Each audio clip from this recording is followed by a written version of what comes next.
ये है चंद्रपुर, मिट्टी की खुशबू, पेड़ों की छांव और कहानियों का गांव। छोटे छोटे घर, मिट्टी की महक और बड़े बड़े पेड़ों की छांव, यही इस गांव की असली पहचान थी। उन्हीं पेड़ों में से एक था गांव का सबसे पुराना आम का पेड़। उसकी शाखों तले बच्चे खेलते थे, बुजुर्ग किस्से सुनाते थे और हर आम के मौसम में हंसी खुशी पूरे गांव में फैल जाती थी।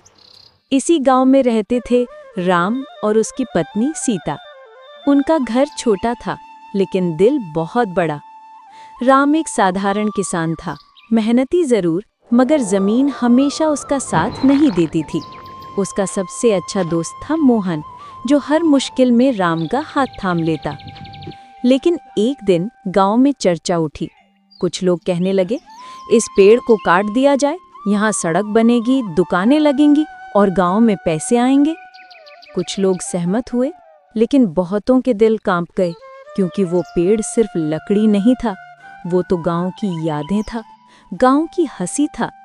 पंचायत में खड़े होकर राम ने आवाज उठाई, ये पेड़ हमारी जड़ों से जुड़ा है, अगर इसे बचाना है तो मैं वादा करता हूँ, साबित करूंगा कि इस पेड़ से भी रोजगार हो सकता है। सीता ने राम से धीरे कहा, वादा निभाने के लिए सिर्फ भावनाएं नहीं, बुद्धि और मेहनत दोनों चाहिए। राम ने ठान लिया। अगले दिन से ही राम और मोहन घर घर जाकर लोगों को समझाने लगे।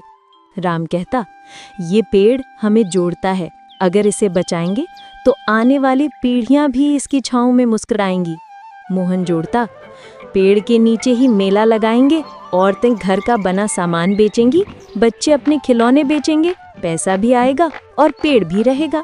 सीता बोली, मैं अचार, मुरब्बा और मसालों की पोटलियां बनाऊंगी। गांव वालों ने कहा, ठीक है, 1 महीना तुम्हें मिलता है, साबित करके दिखाओ।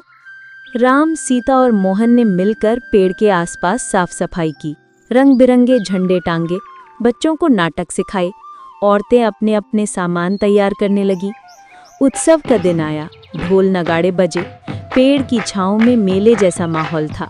महिलाएं अपने सामान बेच रही थीं, बच्चे खिलखिला रहे थे, गांव वाले हंसते मुस्कुराते खरीदारी कर रहे थे।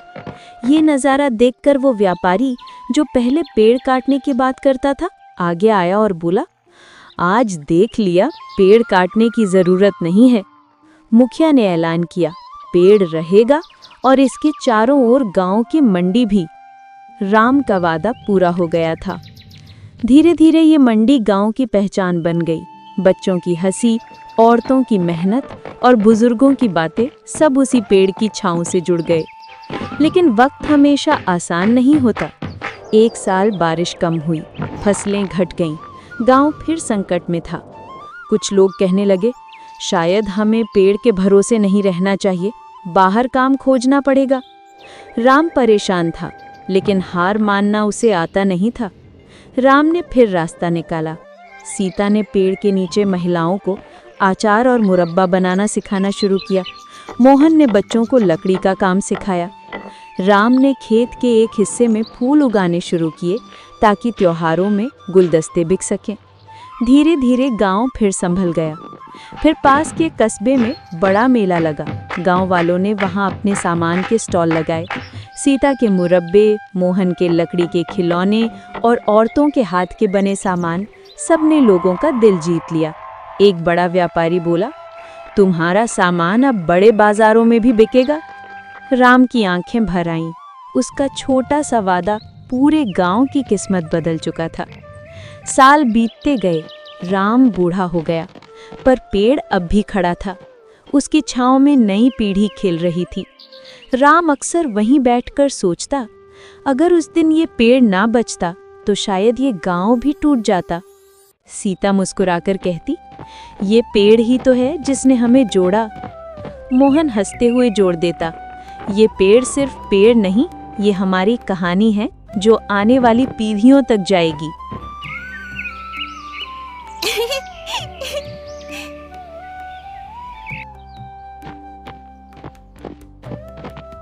मॉरल: छोटी छोटी कोशिशें बड़ा बदलाव ला सकती हैं।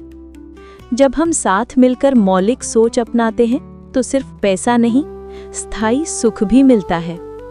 अपने संसाधनों और संस्कारों को बचाना ही असली तरक्की है, क्योंकि वही हमें भविष्य तक सहारा देते हैं।